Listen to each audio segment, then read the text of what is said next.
10 ශ්‍රීතියේ හතරවන පාඩම තියෙන නිව්ටන්ගේ නියම කියන පාඩමේ එන ගම්‍යතාවය කියන කොටස තමයි අද කරන්නේ. ගම්‍යතාවය. අපි පාඩමට ගියොත් එහෙම මෙන්න මේ ගම්‍යතාවය කියලා උපමාතෘකාවක් තියෙනවා. ගම්‍යතාවය කියලා කියන්නේ මොකක්ද? ගම්‍යතාවය කියන්නේ මොකක්ද? ගම්‍යතාවය කියලා කියන්නේ යම් වස්තුවක චලිතය නැවැත්වීම සඳහා කෙතරම් අපහසුද යන්න අපි ගම්‍යතාවය කියලා කියනවා.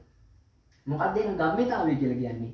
යම් වස්තුවක චලිතය නැවැත්වීම සඳහා කෙතරම් අපහසුද යන්න ගම්‍යතාවය කියලා කියනවා. අපි අර්ථ දක්වමු මේක. යම් වස්තුවක චලිතය නැවැත්වීම සඳහා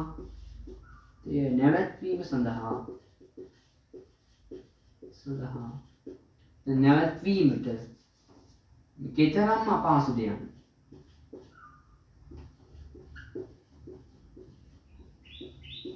ගම්‍යතාවය ලෙස හඳුන්වනවා.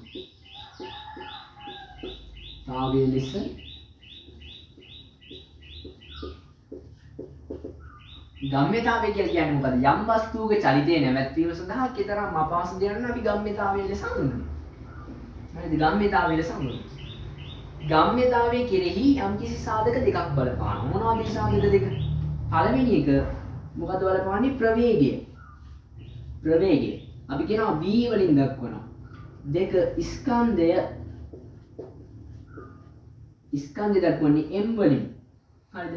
ගම්‍යතාවය අපි දක්වන්නේ p වලින්. හරිද?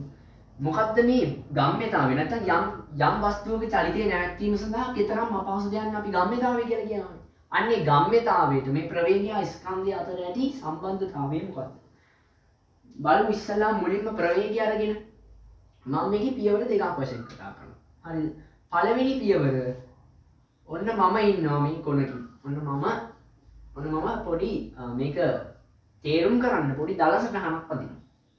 ඔන්න මම මෙතන පියවරල් දෙකකට බෙදනවා. මේ දෙවෙනි පියවර, මේ පළවෙනි පියවර. ඔන්න මම පළවෙනි පියවරේදී මොනවද කරන්නේ? මෙතන ක්‍රීඩකයන් දෙන්නෙක්. නැත්නම් මෙතන මම කියලා හිතන්නකො මේ තවත් පුද්ගලයෙක් ඉන්නවා. හරිද? මම මෙතනදී භාවිතා කරන්නේ ටෙනිස් බෝලයක්. ඔන්න මම දෙවෙනි අවස්ථාවත් මේ කොනකින් ලියනවා. ඔන්න දෙවෙනි අවස්ථාව. ඔන්න ඒ වගේ පුද්ගලයෙක් ඉන්නවා. මේ පොරාතේ තියෙනවා මොනවද? තුවක්කුවක් තියෙනවා. පිස්තල් එකක් තියෙනවා. ඔන්න මම පළවෙනි පියවර. මං පළවෙනි පියවරේදී ඔන්න මම මේ පුද්ගලයාට AB කියලා පුද්ගලයා ගමු. මෙතන AB. හරිද? ඔන්න මම පළවෙනි පියවර. පළවෙනි අවස්ථාවේදී මම මේ බෝලෙන් මේ පුද්ගලයාට ගහනවා. අනිත් දැන් හරි ඒක ගැහුවා. දෙවෙනි එකට යනවා. ඔන්න මගේ අතේ දැන් තියෙනවා තුවක්කුවක්. මම තුවක්කුවකින් B පුද්ගලයාට වෙඩි තියනවා. අන්න එතකොට මේ B පුද්ගලයාට මෙන්න මේ අවස්ථා දෙක අතරින් වැඩිම බරපතල හානියක් වෙන්නේ මේ මොන අවස්ථාවද? දෙවෙනි අවස්ථාවේ වෙන්න ඕනේ. ඇයි? මම මෙතන තුවක්කුවකින් වෙඩි තියන්නේ. ඇයි මේ තුවක්කුවකින් බෝලයකින් වෙඩි තිබ්බ කියලා එතන ඇති වෙනස මොකක්ද? ඇයි? දැන් අපි ගත්තොත් එහෙම ටෙනිස් බෝලය මම ගහන්නේ ප්‍රවේගය අඩුවෙන්. හරිද? තුවක්කුවේ තරම් උණ්ඩේ ඉක්මනට නැත්නම් ප්‍රවේගය ඉක්මනින් යන්නේ නැහැ.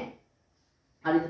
එතකොට මෙන්න මේ දෙවෙනි අවස්ථාවේ නැත්නම් මම තුවක්කුවකින් වෙඩි දිනනකොට මේ තුවක්කුවේ මෙන්න මේ උණ්ඩේ පිට වෙන්නේ අති විශාල ප්‍රවේගයකින්. අන්නේ ප්‍රවේගය වැඩි වෙනකොට අන්න එතකොට මෙන්න මේ පුද්ගලයාගේ ශරීරයේ ප්‍රසාරු කරගෙන ඒක බලපානවා. ඇයි ඒකේ ගම්‍යතාවය වැඩි. අන්න එතකොට අපි දන්නවා ප්‍රවේගය වැඩි වෙන්න ගම්‍යතාවය වැඩි වෙනවා කියලා අපිට නිගමනයක් ගන්න පුළුවන් මෙතන.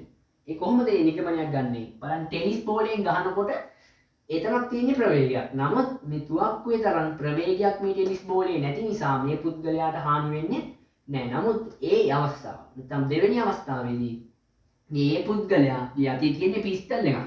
ඒ පිස්තල් එකේ තියෙන උණ්ඩයක්. ඒ උණ්ඩය පිට වෙන්නේ වෙඩි බෙහෙත් වලින්. එතකොට අන්නේ උණ්ඩය පිට වෙනවා අධික ප්‍රවේගයකින්. අන්න අධික ප්‍රවේගයකින් ඒ පිට වෙනකොට අන්න මේ තුවක්කුවෙන් මෙන්න මේ උණ්ඩය පිට වෙන ඒ උණ්ඩය වදින පුද්ගලයාගේ ශරීරයට අති විශාල බලපෑමක් සිද්ධ වෙනවා මේ උණ්ඩය නිසා. ඒකට හේතුව වෙන්නේ මෙන්න මේ ප්‍රවේගය. අන්න ප්‍රවේගය වැඩි වෙන්න අනිවාර්යයෙන්ම ගම්‍යතාවය වැඩි වෙනවා කියලා මෙතනින් හොයාගන්න පුළුවන්.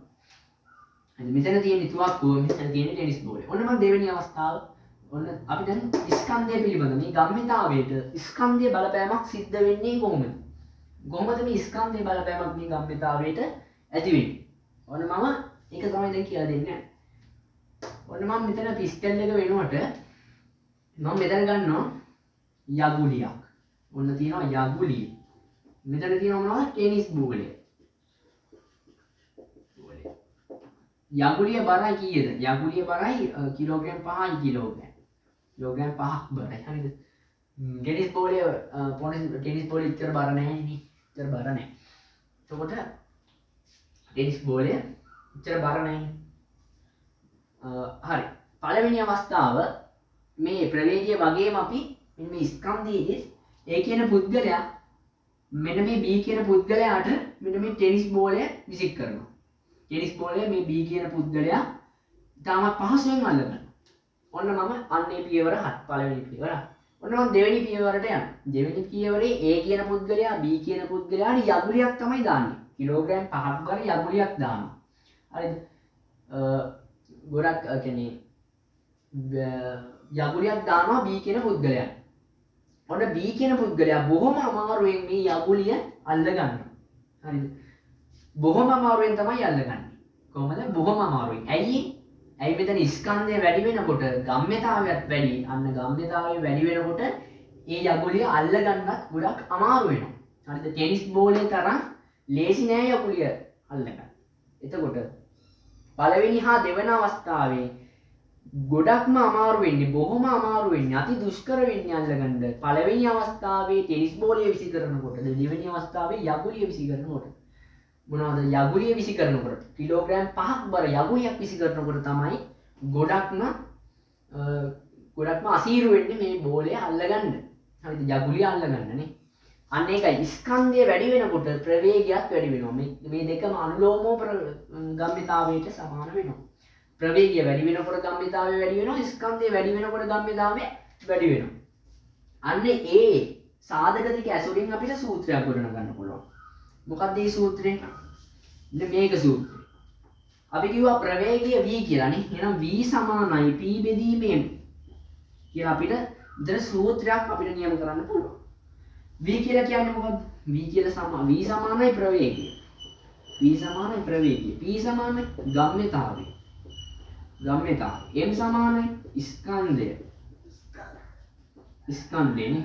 එහෙනම් අපි මෙතන ඇසුරින් පොඩි උදාහරණයක් ගමු. කියන්නේ v ප්‍රවේගයේ ගම්මිතාවයේ ස්කන්ධය. මෙන්න මේ තුන කරකලා තමයි මේ ගණිත ගැටලු මේ ඇසුරින් දෙන්නේ. මෙන්න මේ එක මෙහෙම දෙන්න පුළුවන්. කියන්නේ ස්කන්ධය දීලා ප්‍රවේගයක් දීලා අපිට ගම්මිතාවය හොයන්න පුළුවන්.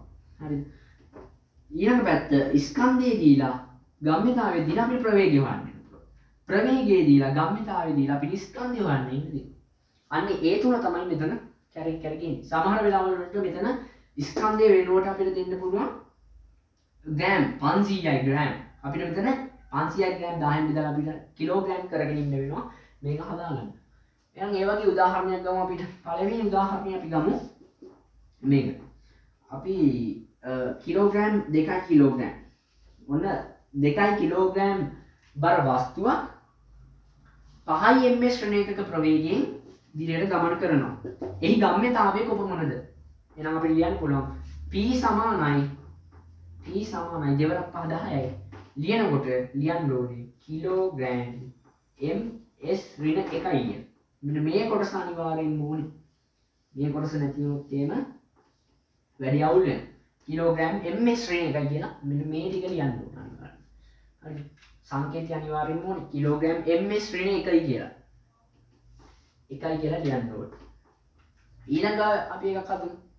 පොතේ තියෙනවා කියවෙන්නේ 4යි 2 අභ්‍යාසය. 4යි 2 අභ්‍යාසය. 4යි 2 අභ්‍යාසය කියනවා මෝටර් රථයක ස්කන්ධය 800 කිලෝග්‍රෑම් වූ එය ප්‍රවේගය 5 ms ඍණ 1යි. චලනය වන මොහොතක එහි ගම්ම්‍යතාවය කොපමණද? එහෙනම් අපි මේ සුපුරුදු භාවයේ මේ සූත්‍රය දාමු. v සමානයි p බෙදීම m. v සමානයි p බෙදීම m. දැන් අපිට v හොයන්න පුළුවන්. v කීයද? v 5 ms ශ්‍රේණි 1යි. 5 ms ශ්‍රේණි 1යි. m අපිට ලියන්න පුළුවන් 800යි කිලෝග්‍රෑම්. m කියලා කියන්නේ ස්කන්ධය. එතකොට 800 5න් ගුණ කරපුවම 5 වරක් බිංදුව බිංදුවයි. 5 වරක් බිංදුව බිංදුවයි. 5 වරක් 8 කීයද? 40යි.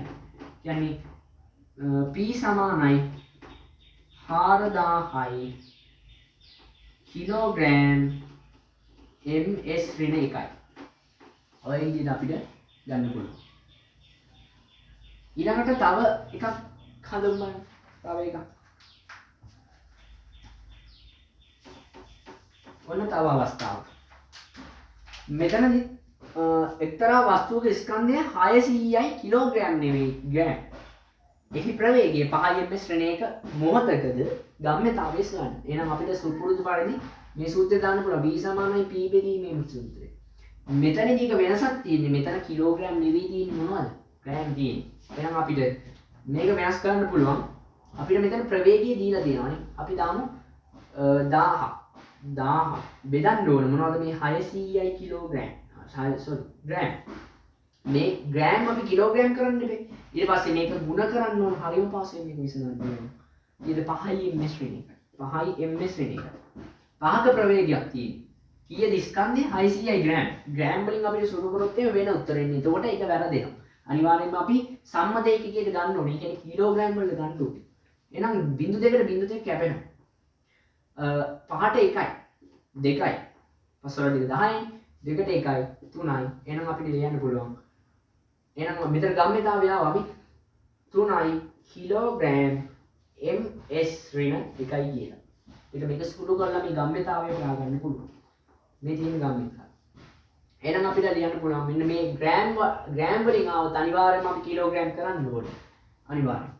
අපි මේක තව ක්‍රමයකට අපි තව ගානක් හදමු. v සමානයි p බෙදීමේ. තව ගානක් හදමු. මෙතනදී මම ගන්නවා. එහෙම ගන්නවා. ගම්‍යතාවය අපි ගමු ගම්‍යතාවය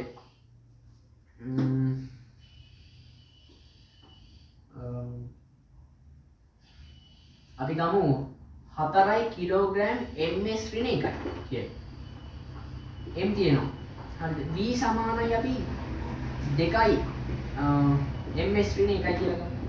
සමාන 2යි ms ඍණ 1. කියන්නේ වස්තුවක 2යි ms ඍණ 1ක ප්‍රවේගයෙන් ගමන් කරනවා. ඒ ගම්‍යතාවය 4යි කිලෝග්‍රෑම් ms ඍණ 1යි. ගම්‍යතාවය 4යි ප්‍රවේගය 2යි. එහෙනම් අපිට හොයන්න ඕනේ ස්කන්ධය. කොහොමද මේක හොයන්නේ? එහෙනම් මේක උත්තර කරන්න. m මෙතෙන්ද දාලා 4යි කිලෝග්‍රෑම් ms ඍණ 1 බෙදන්න 2කින්. 2යි ms ඍණ 1. එහෙනම් අපි කියනවා මෙතනදී උත්තරේ 2යි ms ඍණ 1නේ. ඒකට දෙවරක් 1යි දෙවරක් 2යි. එහෙනම් අපි කියනවා මෙතන ස්කන්ධයක් කීයද? එහෙනම් ස්කන්ධය සමානයි 2යි කිලෝග්‍රෑම් කියලා. මෙතනදී අවසාන උත්තරයක් අපිට ගන්න පුළුවන්. මෙන්න මේවා තමයි කරවගාරකෝ දෙන්නේ. ඒවා හරියම ලේසියෙන් පාස්ලින් විසඳන්න පුළුවන්.